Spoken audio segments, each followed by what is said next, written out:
वळूयात पुढील राजकीय बातमीकडे। आमचं आम्ही बघून घेऊ अशा शब्दात उद्धव ठाकरेंनी मनसे युतीबाबत आज एक मोठं विधान केलंय आणि जनतेच्या आणि राज्याच्या मनात जे आहे तेच मी करेन असंही यावेळेस ते म्हणाले। शेटजींचे नोकर मराठी माणसाला एक होऊ देत नाही असा आरोप देखील यावेळेस ठाकरे बंधूंच्या युतीवर त्यांनी केलेला आहे।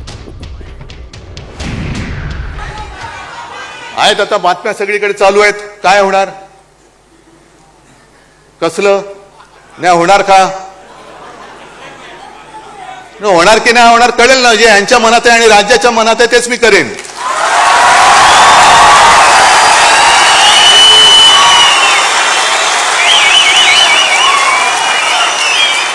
पण ते होऊ नये, ते होऊ नये, मराठी माणसाची शक्ती एकत्र येऊ नये म्हणून यांच्या मालकाचे नोकर इकडे गाठीभेटी घ्यायला लागले, हॉटेलमध्ये भेटतायत। मालकांचे नोकर तुम्ही, कारण जर का मुंबईवरती ताबा यांना मिळाला नाही आणि मुंबई परत शिवसेनेच्या ताब्यात आले, आम्ही घेणारच आहोत,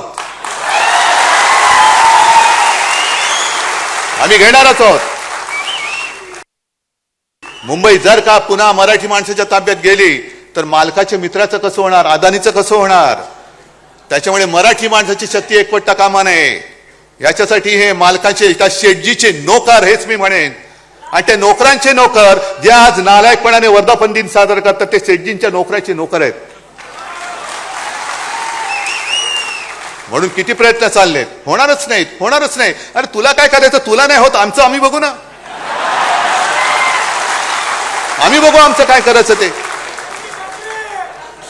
पण जर तुम्हाला कोणाला वाटत असेल की तुम्ही शिवसेना प्रमुखांचा ब्रँड पुसून टाकाल तर तुमचं नामो निशाण आम्ही महाराष्ट्राच्या धर्तीवरून पुसून टाकल्याशिवाय राहणार नाही।